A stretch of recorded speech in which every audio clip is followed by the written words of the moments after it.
जी आइए। कौन कहता है कि जीके का सवाल याद नहीं होता।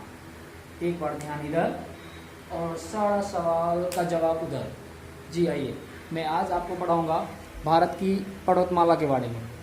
तो आप देख रहे हैं यहाँ, ये है उत्तरी भारत और इसको हम लोग बोलते हैं उत्तरी पर्वतमाला। आप देख रहे हैं यहाँ से जो भी ऊपर की तरफ है सब उत्तरी पर्वतमाला है, जिसमें ये हमारा काराकोरम श्रेणी है।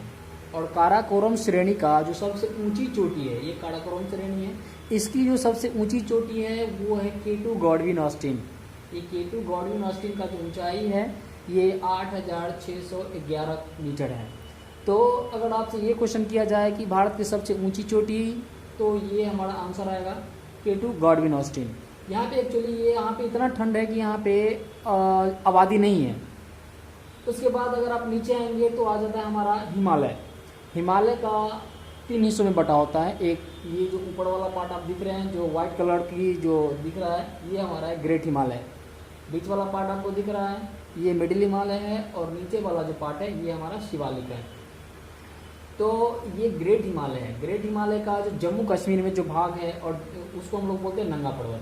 ये जो देख रहे हैं आप लोग, जो जम्मू कश्मीर में है, ये है नंगा पर्वत। ग्रेट हिमालय का ही पार्ट होता है जो नेपाल में है, उसको आप देख रहे हैं। नेपाल में बहुत सारा पर्वतमाला है।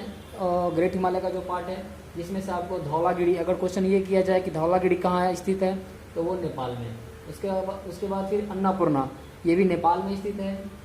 उसके बाद है मंसालू, ये भी नेपाल में स्थित है। फिर ये आप देख रहे हैं, ये जो सबसे ऊंची चोटी दिख रहा है माउंट एवरेस्ट। ये माउंट एवरेस्ट पूरी दुनिया की सबसे ऊंची चोटी है, जिसकी ऊंचाई जो है 8,848 मीटर है। कभी कभी 8,850 मीटर भी लिख दिया जाता है, तो आप लोग समस्या नहीं होना चाहिए। उसके जस्ट बाद आपको ये जो चोटी दिख रहा है ये है मकालू। ये सभी आपको नेपाल में स्थित चोटियां हैं और ये ग्रेट हिमालय का हिस्सा है। उसके बाद जो आप ये देख रहे हैं, ये हमारे भारत, नेपाल और भारत यानी सिक्किम के जस्ट बॉर्डर पे स्थित है, जिसको हम लोग बोलते हैं कंचनजंगा। कंचनजंगा, जिसकी ऊंचाई 8,586 मीटर है, आप साफ साफ दिख रहा होगा। तो अगर आपसे क्वेश्चन ये किया जाए कि आबादी वाला भारत की सबसे ऊंची चोटी कौन है, तो ये है हमारा कंचनजंगा। अगर ये पूछे कि निर्जनतम क्षेत्र वाला सबसे ऊंची चोटी कौन सा है, तो ये हमारा K2 गॉडविन ऑस्टिन। चूंकि यहाँ पे आबादी नहीं है, इतना ज़्यादा ठंड है, सियाचिन ग्लेशियर यहीं पे है, यहाँ पे -42 डिग्री सेल्सियस तक तापमान चला जाता है। तो ठंड बहुत है, इसलिए यहाँ पे जीवन जीना संभव नहीं होता है, इसलिए यहाँ पे आबादी नहीं है। और एक्चुअली क्या है, ये पाकिस्तान और भारत के लिए ये थोड़ा सा समस्या वाला क्षेत्र है, इसलिए इसको कभी कभी भारत का हिस्सा नहीं माना जाता है। तो इसलिए अगर आपसे क्वेश्चन इस तरह से पूछा जाए कि भारत की सबसे ऊंची चोटी जहाँ पे आबादी है, तो ये हमारा कंचनजंगा, जो कहाँ स्थित है, नेपाल और सिक्किम के बॉर्डर पे स्थित है। उसके बाद आप देख रहे हैं, जस्ट यहाँ इधर आएंगे हम लोग अरुणाचल प्रदेश में। तो अरुणाचल प्रदेश में आपका नामचा पर्वत स्थित है। तो अब अगर आपसे क्वेश्चन ये किया जाए, एक बार और फिर थोड़ा सा गौर फरमाएंगे इधर, आपको ग्रेट हिमालय का नंगा पर्वत क्वेश्चन किया जाए कि नंगा पर्वत कहाँ स्थित है, तो ये जम्मू कश्मीर में। धौलागिरी कहाँ स्थित है, नेपाल में। अन्नपूर्णा कहाँ स्थित है, नेपाल में। मंसालू कहाँ स्थित है, नेपाल में। माउंट एवरेस्ट पता ही है, नेपाल में। मकालू, ये भी नेपाल में। अगर ये पूछे कंचनजंगा कहाँ स्थित है, तो सिक्किम में। नामचा पर्वत भी सिक्किम में है। तो ये था ग्रेट हिमालय का पार्ट। उसके बाद आता है मिडिल, ये आप दिख रहे हैं, जो कि आपको लाइट ग्रीन से कलर किया हुआ है, ये है मिडिल पर्वत। ये ग्रेट हिमालय का ही पार्ट है, लेकिन मिडिल पर्वत इसको बोलते हैं। तो अगर आपसे ये क्वेश्चन कर दिया जाए कि पीर पंचाल श्रेणी कहाँ स्थित है, तो ये है हमारा जम्मू कश्मीर में। और ये जो पीर पंचाल श्रेणी है और नंगा पर्वत यानी ग्रेट और मिडिल के बीच का जो पार्ट है, इसी में हमारा है कश्मीर घाटी। और कश्मीर घाटी में ही केसर की उपज होती है, जहाँ यहाँ पे एक विशेष प्रकार की मिट्टी पाया जाता है, जिसको हम लोग बोलते हैं क्रेवा। ये एक मिट्टी का प्रकार है जिसमें केसर की उपज सबसे अधिक होता है, और इसी के बीच में है कश्मीर घाटी।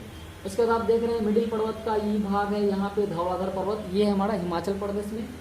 उसके बाद है ये पर्वत जो देख रहे हैं आप लोग, इसको हम लोग बोलते हैं नागटिब्बा पर्वत। अगर ये क्वेश्चन कर दिया जाए कि नागटिब्बा पर्वत किसका हिस्सा है, तो वो मिडिल पर्वत का हिस्सा है। और कहाँ अवस्थित है, तो वो उत्तराखंड में अवस्थित है, जो आप सबको साफ साफ दिख रहा है। उसके बाद देखिए ये महाभारत श्रेणी। महाभारत श्रेणी भी मध्य हिमालय का ही भाग है, मिडिल पर्वत का ही भाग है, और ये अवस्थित कहाँ है, नेपाल में अवस्थित है। आप आपको साफ साफ दिख रहा है। उसके बाद आपको आता है शिवालिक। शिवालिक को बहुत सारे नाम से जाना जाता है। इसको दून द्वार भी बोलते हैं, लोअर पर्वत भी बोलते हैं, और इसको शिवालिक भी बोलते हैं। तो ये देख रहे हैं आप लोग शिवालिक। ये शिवालिक भारत के यहाँ से लेकर के अंडमान निकोबार तक स्थित है। तो आज आपने देखा हिमालय के बारे में। अब अगर आपसे हम क्वेश्चन करते हैं, शायद आपको आंसर पता होगा। क्वेश्चन आपसे इस तरह से पूछा जाएगा कि कीर पंचाल श्रेणी किसका हिस्सा है? तो साफ साफ दिख रहा है आपको, मध्य हिमालय का हिस्सा है। उसके बाद आपसे क्वेश्चन ये पूछ सकता है, धौलाधर पर्वत किसका हिस्सा है और कहाँ अवस्थित है? तो धौलाधर पर्वत अवस्थित है हिमाचल प्रदेश में और यह मध्य हिमालय का हिस्सा है। उसके बाद आप देख रहे हैं, आपसे ये क्वेश्चन पूछा जा सकता है कि नाग टिब्बा पर्वत किसका हिस्सा है और यह कहाँ अवस्थित है? तो नाग टिब्बा पर्वत मध्य हिमालय का हिस्सा है और अवस्थित कहाँ है? उत्तराखंड में। आप लोग देख रहे हैं उत्तराखंड में यह अवस्थित है। या फिर ये क्वेश्चन पूछ सकता है कि महाभारत श्रेणी किसका हिस्सा है और कहाँ अवस्थित है? तो महाभारत श्रेणी भी मध्य हिमालय का हिस्सा है, मिडिल पर्वत का हिस्सा है, मिडिल हिमालय का, और यह अवस्थित है नेपाल में। तो शायद हम आपसे उम्मीद करते होंगे कि आप ये जो है हिमालय के बारे में आपको सभी चोटियों का ज्ञान हो गया होगा, और अगर इससे कहीं से भी क्वेश्चन पूछा जाए तो आप जवाब देने में सक्षम होंगे।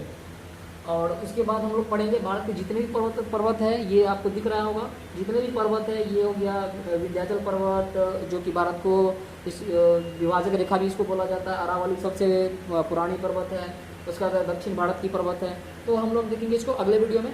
तो आज के लिए इतना ही है। और आपको अगर सवाल समझ में आ गया होगा, अगर आप सवाल का जवाब देने में सक्षम है, तो मेरा चैनल को जरूर सब्सक्राइब कीजिएगा और लाइक कीजिएगा।